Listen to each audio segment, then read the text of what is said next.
explosions in occupied Crimea and in Russia itself. The Ukrainian armed forces destroyed a Russian MiG-29, set fire to an oil refinery in Syzran, and struck the port in Krasnodar, and even hit the Grozny City business center in Chechnya. A hunt for Zelensky was launched over Ireland. Unknown drones tried to shoot down the presidential plane. The negotiations in Miami have concluded. J. Divins announced good news. At the same time, Russia is threatening a new offensive on Kharkiv and Chernihiv. The most terrifying news of the week: Russia is taking abducted Ukrainian children to military camps in North Korea. Putin is openly lying. He claimed that Russia never occupied Crimea and that it was the West that started the war. The US Treasury has just postponed sanctions against 2,000 Lukoil gas stations abroad until April 2026. Meanwhile, German Chancellor Merz is urgently flying to Belgium to decide the fate of nearly 190 billion in Russian assets. Hello, my name is Yulia Kokan, and right now, here are the top stories. But first, please like this video and subscribe to our channel so we don't lose touch with you. Here on the vast expanse of YouTube. Nights in Russia have become explosive, noisy even in Chechnya. Yesterday morning, it became known that Grozny was hit by Ukrainian drones.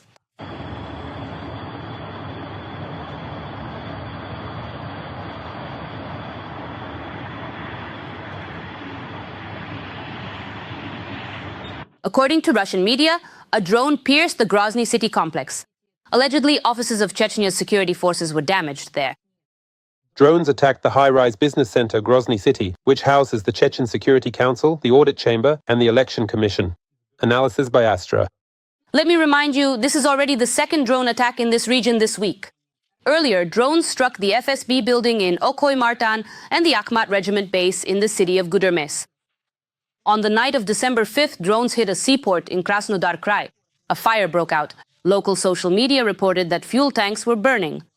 However, there is no exact information yet. Nevertheless, the Krasnodar Krai operations headquarters confirmed that unidentified drones attacked the port in the city of Temryuk. I told you it was the port, but a friend showed up instead. This is Alexander. And as for that particular individual, it's Alexander, the one standing right over there in that very spot. In Syzran, Samara region, an oil refinery caught fire after a nighttime attack. Explosions rang out around midnight. The city's mayor confirmed the drone attack. In Stavropol, on the night of December 4th, the Nevinomisk Azot plant was within the impact zone. This has been officially confirmed by the General Staff of the Armed Forces of Ukraine.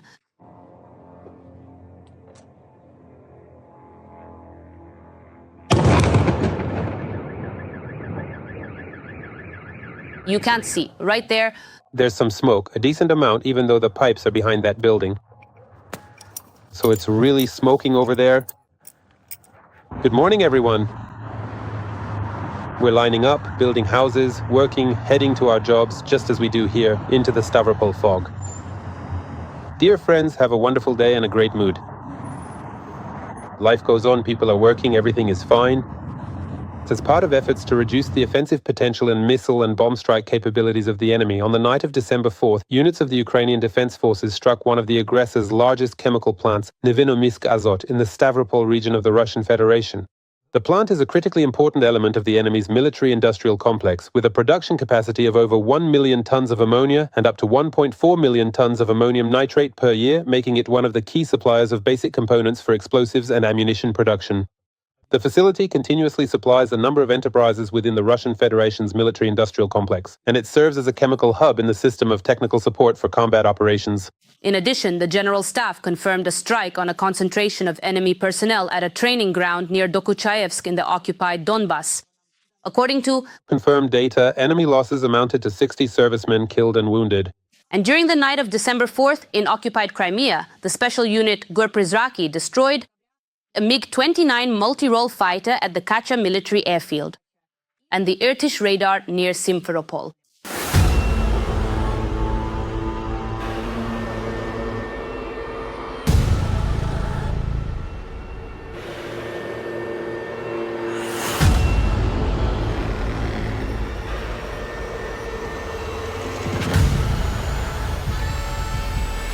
Overall, in the past 2 weeks, the Ghosts have attacked 8 key enemy targets on the peninsula. A Su-24 frontline bomber, an antenna in a radome, a 39A6 radar station, a Casa-2E2, an Orion UAV, and 248 E6K1 radar stations. An approaching cargo train and a Ural truck belonging to Russian forces. I hope we'll see footage like this more often. For this, our deep gratitude goes to our defense forces. Don't hold back on words of support and thanks for our titans. In the comments. Reading the comments under previous episodes, I see that many of you are watching us from Kazakhstan, Moldova, Europe, and even the USA. We Ukrainians are very grateful for your support and proud to have such reasonable viewers. Let us know in the comments under this episode as well where you're watching us from and whether people there support our struggle, our fight against the empire of evil. I always enjoy reading your comments. And for now, we continue. The most interesting part is coming up. Russian military correspondents are spreading information about a new offensive on Chernihiv and Kharkiv. The Kharkiv direction will be one of the most important in the coming year. In addition to everything else, as they try to break through the front towards Kharkiv, we will fiercely defend the Belgorod region. Judging by some channels, many people are already aware of the new direction towards Chernihiv. As noted by Andriy Kovalenko, head of the Center for Countering Disinformation, this is part of a cognitive operation against Ukraine, creating panic and simulating the Russian army's capabilities. Winning everywhere on the front. I would like to note that the Russians do not have the real forces and resources to launch an offensive specifically on Chernihiv. Ukrainian defense forces are also controlling the situation in the Chernihiv region. Enemy provocations at the border are being stopped by force, but they may continue. In reality, the situation at the front is as follows. On the Sloviansk direction, the Russians are concentrating manpower in the area of Chasiv Yar and are attempting assault operations on the Severny and Novosevernye districts. This was reported by Dmitro Zaporizhets, a representative of the 11th Army Corps. So overall, where are the enemy's assault operations happening more? On the Kramatorsk or Sloviansk direction? Because the Kramatorsk direction is exactly the Chasiv Yar direction is connected to the actions that will take place on the Kostiantinivka direction. If, at some point, the enemy concentrates its efforts and launches massive assault operations using equipment, focusing specifically on logistics, it is possible that the defense of Chasiv Yar could simply collapse at some point because we would have no way to get there. That's why the enemy isn't acting so aggressively there. Vedin expects to achieve success in the Konstantinivka direction. Kupiansk direction. Our fighters are advancing inch by inch, driving the enemy out from several points at once, reports a soldier with the call sign Muchnoy. Our fighters are moving closer to the city center, inch by inch, digging into the area around the railway station. There has been clear progress recorded there. The fighters drove the enemy out from several positions, broke through their defensive line, and advanced deeper than the Russians expected. The enemy tried to disrupt the advance with FPV drones. A heavy drone bombardment began, but our side responded firmly and without panic. Some were shot down as they approached, the rest were evaded with maneuvers not allowing them to catch us off guard. We're trying to hold our new positions to deny the enemy even a chance to counterattack. The northern part of Pokrovsk is under the control of the Ukrainian armed forces. This was stated by Commander-in-Chief Syrskaya. Units defending Pokrovsk, Vovchansk, and Kupiansk also refute Russian claims of capturing these cities. On the Lyman front, the enemy tried to quietly break through from the southeastern flank near Yarova, but our Cossacks responded instantly. They detected the enemy's shelter and immediately neutralized it. Therefore, the Russians' attempt to pass through the forested area proved fatal. At present, the situation is under the control of the armed forces. I never cease to admire the courage and heroism of Ukrainian soldiers. They are holding the front and standing up to a massive horde that is indeed much larger than them, outnumbering them significantly. That's why I urge everyone to support the armed forces of Ukraine. And if you're not able to do so financially, write them words of support in the comments. I know they're watching us. The Russian dictator Vladimir Putin is making a 2-day visit to India. He has already managed to meet with the country's Prime Minister, Narendra Modi.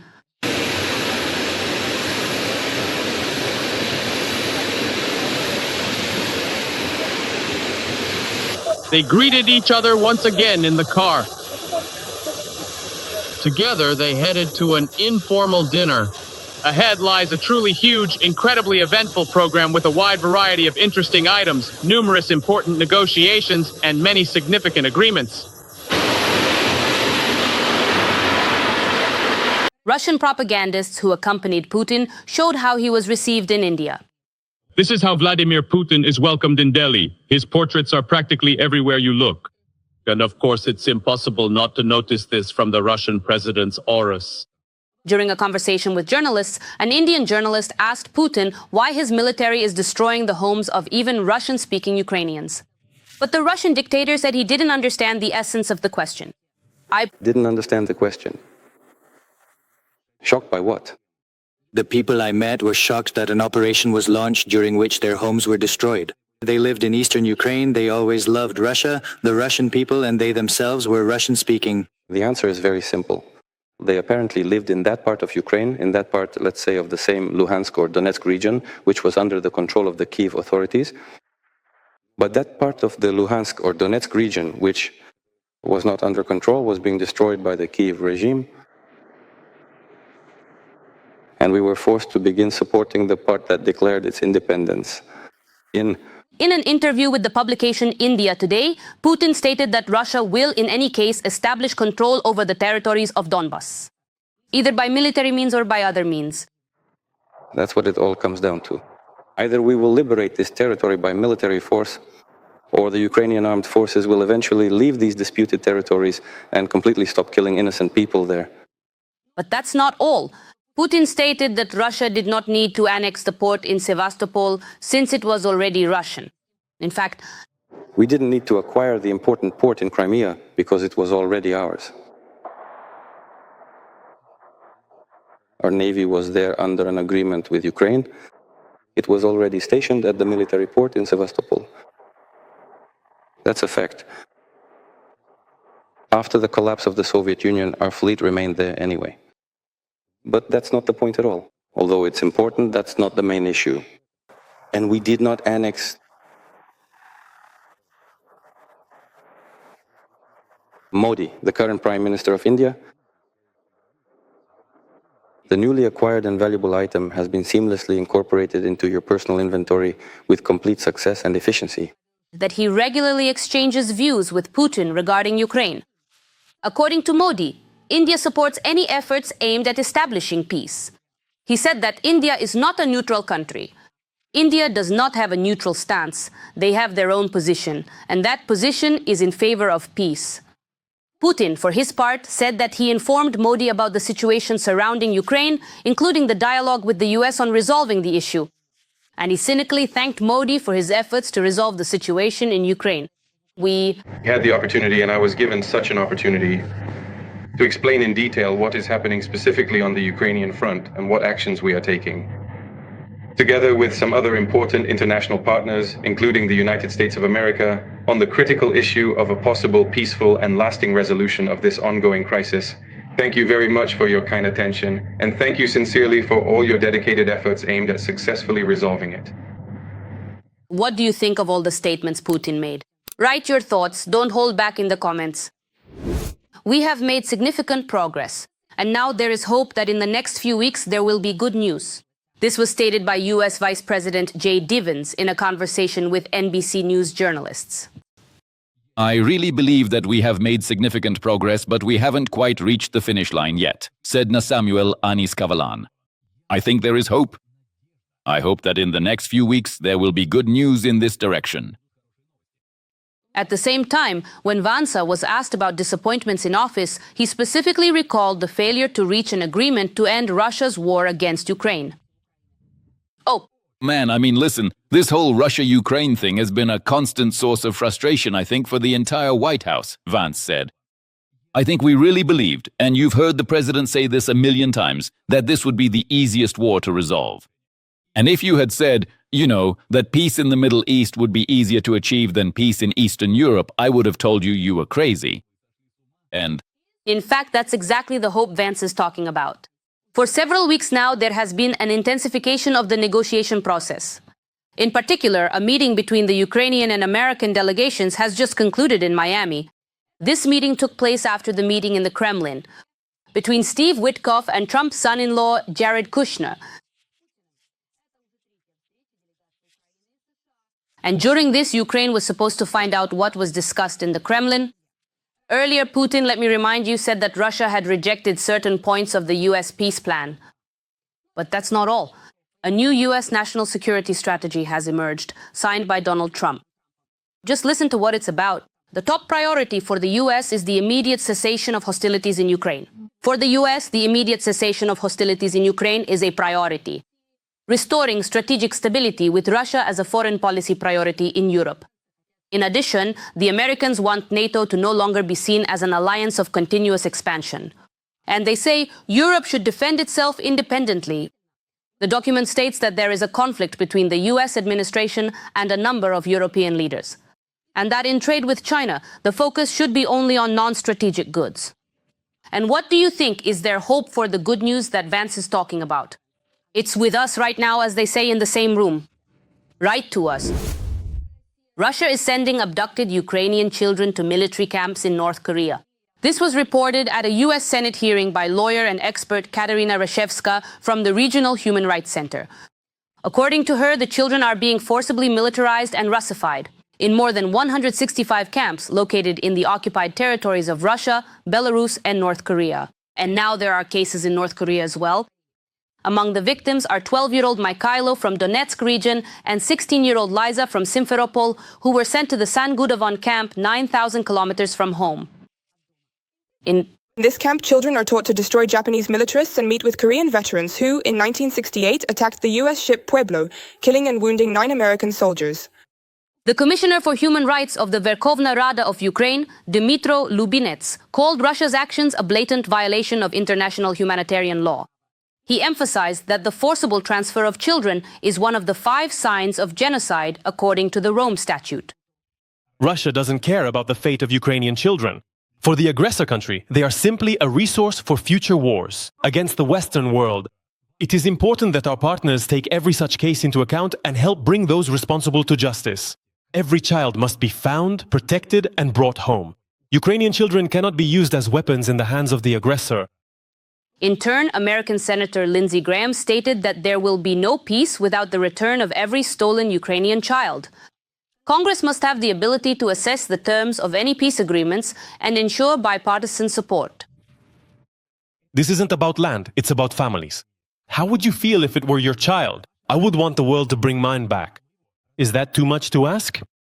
Congressman Michael McCall reported that at least 19,000 to 20,000 kidnapped children are known about. But the real number may be significantly higher, as Russia is systematically militarizing and ideologically re-educating Ukrainian teenagers. And Democratic Senator Richard Blumenthal called the Kremlin's actions genocide, aimed at erasing Ukrainian identity. It's genocide because the ultimate goal of abducting these children is to erase Ukrainian identity. This is an integral part of a deliberate and strategic effort to utterly destroy Ukraine. We urgently need to move forward with our comprehensive sanctions bill, which unequivocally designates Russia as a state sponsor of terrorism and diligently makes concerted efforts to effectively use frozen assets to aid in the reconstruction and recovery of Ukraine. Congressional leaders must act and bring these bills to a vote as soon as possible. If you agree with the opinion of American senators and congressmen, give this video a like. Russia's frozen assets could change the course of the war. This is reported by The Telegraph. The authors note that if European leaders want to regain their significance, they have one huge trump card left. Currently, about 20 to 30 billion euros of Russian state assets are frozen in European financial institutions, most notably in Euroclear in Brussels, where 175 billion euros are held. The British government states that another approximately £25 billion of Russian assets are stuck in the United Kingdom. If Europe were able to confiscate these reserves and transfer them to Ukraine, it would create what military planners call a strategic effect. And while the EU is still deciding exactly how to finance Ukraine using Russian money, London is already prepared to transfer up to 9 billion euros from frozen Russian assets to Kyiv as part of an overall reparations loan. Every voice matters. Join our community, support independent journalism and help us bring you the truth from Ukraine. Become a member of Ukraine today. Join us now.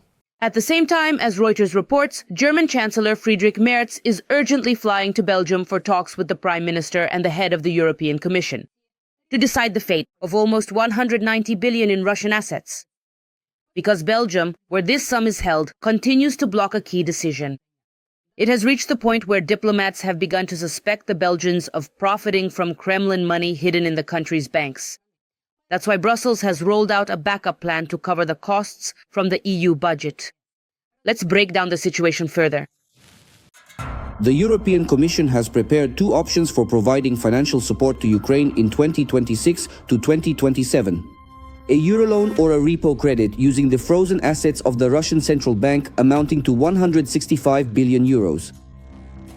With this, we will provide Ukraine with the means for self-defense and to advance peace negotiations from a position of strength. We are proposing solutions that will help cover Ukraine's financial needs for the next 2 years, support its state budget, and strengthen its defense industry. We propose to cover 2/3 of Ukraine's financial needs for the next 2 years. According to Politico, the 165 billion euro loan is part of an even larger EU financial package. For Ukraine, the total amount is 210 billion. 115 will go to Ukraine's defense industry, 50 will cover Ukraine's budgetary needs, and 45 will be used to repay the loan that the G7 countries provided to Ukraine in 2024. And the fundamental question is actually very simple and straightforward. Either Europe, which genuinely wants to defend its own strategic agency and autonomy, pays its own substantial money to help support Ukraine, or they try to utilize someone else's financial resources, which of course is also quite a pragmatic and understandable approach on the part of the European Union. They have a large resource, yes, about $300 billion in frozen assets, and with this, they want to help their own security without spending their own money. Well, they didn't make it in time. The European Commission didn't manage to present its options to the public because Belgium threw a wrench in the works. How will Belgium hand Putin an unexpected victory? Prime Minister Bart de Wever is blocking the confiscation of Moscow's frozen funds intended to help Ukraine. Will anyone be able to change his mind? The head of the Belgian government gave in to Putin's intimidation and blackmail. Moreover, the Belgian Mr. Chamberlain started openly voicing pro-Russian narratives, claiming that the defeat of the aggressor who started the war is undesirable. Frozen assets. After the war, they will have to be returned to the Kremlin. Someday this war will end. But Russia will never lose this war. It's even undesirable for a country with nuclear weapons to lose a war and become completely unstable. That is not in our interest. In the Kremlin, they undoubtedly clap their hands with glee and pop celebratory champagne when they observe and truly comprehend what concerning processes are currently taking place within the broader European Union. Now, such a moment has come when Putin doesn't even need to directly bribe one or two specific leaders of the European Union, for example. Right now, we're specifically talking about Orban, the Prime Minister of Hungary, but in fact, these metastases are starting to spread to other countries as well. And while debates are raging within the EU, the US has come up with its own plans for the frozen assets in Europe. At first, in the original version of the American peace plan authored by Dmitriev and Witkoff, Washington wanted to invest part of the money into a US-led fund for the reconstruction of Ukraine. Europe categorically refused, and so the White House proposed, after the signing of a peace agreement, to simply return all the money to Russia.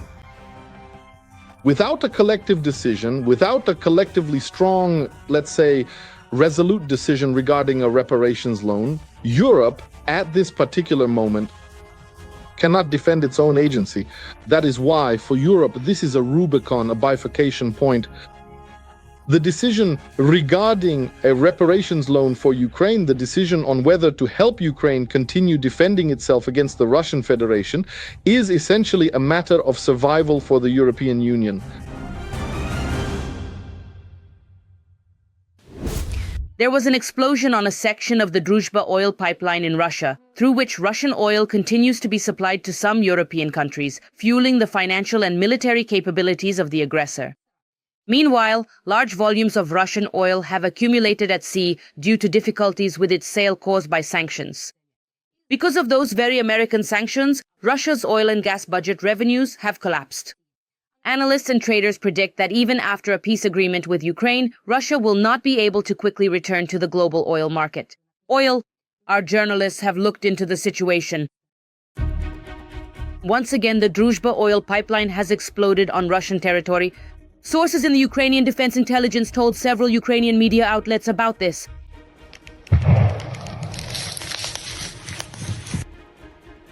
The attack on the oil pipeline took place near the settlement of Kazinskie Viselki on the Taganrog-Lipetsk section of the pipeline.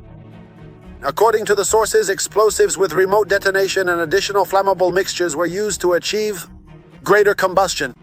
The Druzhba oil pipeline is used by Russia to transport oil to Eastern and Central European countries. This is far from the first strike on the Druzhba pipeline. Back on August 13th, Hungary accused Ukraine of a drone attack on a distribution station of the Druzhba oil pipeline in the Bryansk region. At that time, a fire broke out at the facility, which is involved in supplying Russia's military-industrial complex. President Zelensky openly threatened Hungary. He admitted that they are targeting the Druzhba pipeline because we do not support their accession to the EU. This shows that the Hungarians made the right decision. On August 18th, Hungarian Foreign Minister Péter Szijjártó stated that Ukraine had allegedly attacked the oil pipeline again. Oil supplies to Hungary were only restored a day later. And already on August 22nd, Hungary announced a third Ukrainian attack on the Druzhba pipeline. As a result, oil supplies from Russia were once again halted. Strikes against the Russian oil industry are indeed the most effective and impactful way to compel Russia into genuine and meaningful negotiations, ultimately leading to an end to the ongoing war. Both the brave Ukrainians themselves, along with their dedicated Ukrainian special services, particularly the highly effective SBU, and their innovative drone forces, are actively at work, successfully striking crucial Russian targets. The vital oil infrastructure in particular prominently includes the extensive Druzhba pipeline and numerous essential oil transfer terminals. Additionally, as Bloomberg reports, Ukraine carried out a record number of strikes on Russian oil refineries in November. Over the course of the month, the Ukrainian armed forces struck Russian oil refineries at least 14 times, more than ever before. In addition, there were 4 recorded attacks on oil infrastructure in Black Sea ports. This led to shipment delays in Novorossiysk. According to analysts, due to damage to facilities, Russia's average daily oil refining has dropped to about 5 million barrels. And it could fall even further. But that's not all. Do you remember the recent special operation by the SBU to blow up 2 tankers from Russia's shadow fleet? At that time, the upgraded Sea Baby maritime drones were successfully used against the vessels. These drones are capable of covering long distances and are equipped with reinforced warheads. The ships were empty at the time of the attack, heading to the port of Novorossiysk for loading. Both tankers suffered critical damage after being hit by the drones and have effectively been taken out of service, which will undoubtedly deal a significant blow to the transportation of Russian oil. In fact, all vessels involved in Russia's shadow fleet operate outside the law. Second point, the vessels engaged in Russia's shadow fleet directly ensure the inflow of funds into the Russian budget from the sale of sanctioned oil. These funds are also allocated to the war against Ukraine. Thus, every vessel in the shadow fleet is involved in the war against Ukraine, thereby losing its civilian status. This can be compared to Ukrainian drone strikes on Russian oil refineries. At first glance, an oil refinery seems like a civilian facility, but in reality, it is entirely and completely engaged in the war effort. The same goes for the tankers. Ukraine is expanding the range of targets it will attack in the near future in the Black Sea. And this list includes tankers from the Russian shadow fleet. The media reports that after the large-scale US sanctions against Russian oil were imposed in October, Russian oil companies Lukoil and Rosneft, as well as their 34 subsidiaries, came under sanctions from Washington and London amid Russia's ongoing war against Ukraine. Now it's becoming increasingly difficult to find buyers for the oil, and more oil is accumulating on tankers from its shadow fleet at sea. Of course, the sanctions also play a certain role, but I think that the strikes on the oil infrastructure are the key factor. This is the most important element in achieving the final result. At the same time, it should be understood that all of this is very painful for Russia. The main part of the income that Russia receives comes specifically from oil revenues. The more oil they sell, the more money they have. The less they sell, the less money they have. Moreover, it's important to note that under sanctions, Russia is often forced to sell oil at a significant discount, meaning with large price reductions, which again also affects the decrease in their revenues. And they need a huge amount of money to continue waging the war. Tankers are essentially being used as floating storage facilities, which has led to a sharp increase in their number at sea.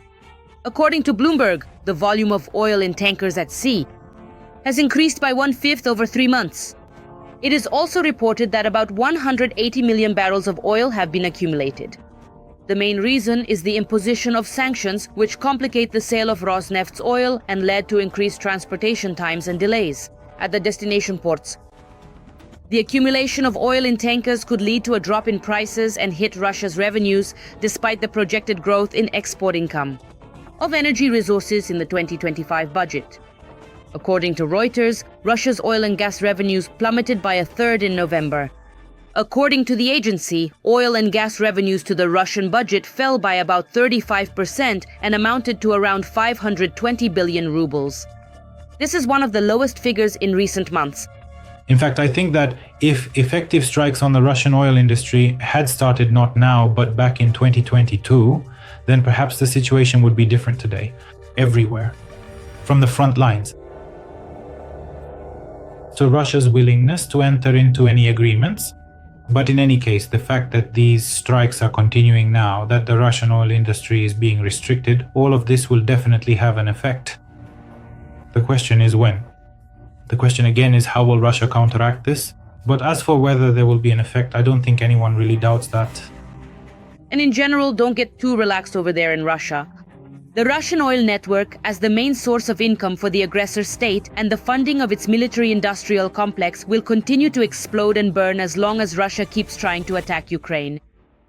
The US has allowed the oil giant Lukoil to continue operating freely outside of Russia until April 29th. We're talking about roughly 2,000 gas stations in Europe, Asia, the Middle East, and even in America. The relevant document has been published on the website of the US Department of the Treasury. The largest oil refinery in Bulgaria, located in Burgas and supplying fuel to the entire region, also falls under this relaxation. The US explains this by saying they want to avoid a fuel crisis among their allies. At the same time, Washington has allowed Lukoil to prepare for the sale of its foreign assets, but on the condition that the money will be frozen until sanctions against Russia are lifted. Critics are already saying that this looks like a soft play in favor of the Kremlin. Supporters of the decision claim it was done for the sake of fuel price stability. And what do you think? Is Trump really playing into Putin's hands? Share your opinion in the comments. The great and mighty is begging in India. Putin's administration admitted that they came to the so-called business forum in New Delhi with the specific goal of begging for goods. Among these are food products, clothing, shoes, household goods, threads, and even materials for paper production. The dictator himself also set off for India with an outstretched hand. He wants to persuade Modi to buy oil and to return to the failed fifth-generation fighter jet project. How successful have Putin's wishes been? We'll find out in a moment. From Russian dictator to pathetic distributor. Things are going so badly for the Kremlin that now it's Putin himself who has to do the persuading. Putin himself now travels to try to sell Russian oil. For the first time since the start of the full-scale war, the bunker dweller is heading to India. The two-day state visit is supposedly timed to coincide with the Russia-India Business Forum. However, in reality, Putin is rushing to Prime Minister Modi to secure New Delhi's support regarding future oil supplies. Our relationship with India is of a special nature. And it's all because the volume of trade between India and Russia has grown several times over the past 5 years. In March 2025, it reached almost $69 billion, whereas in 2020 this figure was just a little over $8 billion. Only China buys more from Russia. If India were to give up its valuable energy resources, it would undoubtedly suffer certain significant economic losses and detrimental consequences. But when choosing between the West, the US and Russia, the clear advantage is definitely not on the side of the bunker dweller. As a result, after the sanctions were imposed, Indian oil refineries have gradually started to turn away from the Kremlin's black gold. India has reduced its purchases of Russian oil to 600,000. Private companies, for example, Reliance Industries with its oil refining capacities. There's a large oil refining complex in Jamnagar, announced in November. This is the company owned by Mukesh Ambani, that they are sharply reducing their purchases of Russian oil. Under these conditions, Putin will have nothing to finance the war in Ukraine with, which means the bunker dweller desperately needs to reach an agreement with New Delhi to continue supplies. That's why Vladimir Vladimirovich promises to come in person and, in addition to oil, offer the President of India a lucrative arms deal. India is interested in purchasing and servicing Su-57 fighter jets and the advanced S-500 missile defense system with Russia. In the Russian Federal Service for Military Technical Cooperation, they immediately reported enthusiastically. They are ready to supply the latest Sukhoi jets to India. And New Delhi is allegedly extremely interested in acquiring them. The crucial point is to develop the burgeoning aviation industry in India, which is actively striving to possess the very latest advanced combat systems, including sophisticated fifth-generation aircraft. But here's the problem. Despite all the hype from the Kremlin about the Su-57, its supposed invincibility and innovative design, Indian buyers don't want it at all, no matter how much Russian propaganda shouts about it. Well, here's the situation. The Indians themselves withdrew from the Su-57 project. They were part of it. And since the project dragged on for so long without any real progress, the Indians pulled out. But Russian air defense systems are of much greater interest to the Indians. They would gladly buy S-400s from the Kremlin and even S-500 systems. But here's the catch. Putin doesn't have enough of them for himself. The Russian military-industrial complex can't keep up with Ukrainian drones and artillery. As a result, Russia can only promise weapons on paper. And even then, only with those familiar Putin-style guarantees. will India insist on purchasing S-400s and S-500s? Although in principle, many of Russia's foreign contracts, those with Iran, as you know, and with India as well, still haven't been fulfilled. This is because Russia is technically unable to fulfill these export contracts since, in fact, its entire military-industrial complex is working exclusively for the war against Ukraine. In fact, analysts explain Putin has nothing to offer India. That's why the bunker dweller is personally shuffling off to New Delhi, trying, as they say in Russia, to get by on charisma alone. Whether he'll succeed or not will become clear by the end of this week. The people of a country like India, believe me, will be watching very closely the decisions made by their political leadership. During Zelensky's visit to Ireland, his plane was pursued by 4 unidentified drones. This was reported by the Irish portal Journal, citing sources. 4. Military-type drones reached the area near Dublin Airport, where around 11 o'clock p.m. the plane was supposed to pass. The plane carrying Zelensky. The plane landed ahead of schedule, so it missed the UAVs. After that, according to journalists, the drones flew toward an Irish military ship that had been secretly deployed near Dublin. Security services determined that the drones were launched from the northeast of Dublin, from where they flew for up to 2 hours. At present, it is unknown who launched them and for what purpose, as well as where these UAVs are now located. Irish security services determined that the drones at Dublin Airport were large, extremely expensive, and military-grade, and that the incident can be classified as a hybrid attack. After the incident, as is known, an emergency meeting was held with the participation of Ireland's top leadership. And the plane carrying Zelensky made a special takeoff from Dublin to minimize the risk of drone-related incidents. The office of the President of Ukraine confirmed that there really were drones. The host side is responsible for security. According to their information, such drones did indeed exist. But this did not affect the visit and did not force any changes to the visit. And what do you think? Was this attack just an attempt to disrupt Zelensky's visit? Or could it actually have been a real attempt to eliminate the Ukrainian president? How do you like our news? Let us know what we should change to become better. We will definitely take your feedback into account. In the meantime, please like this video to support what we do. And be sure to subscribe to our channel Ukraine Today so you don't miss future episodes. See you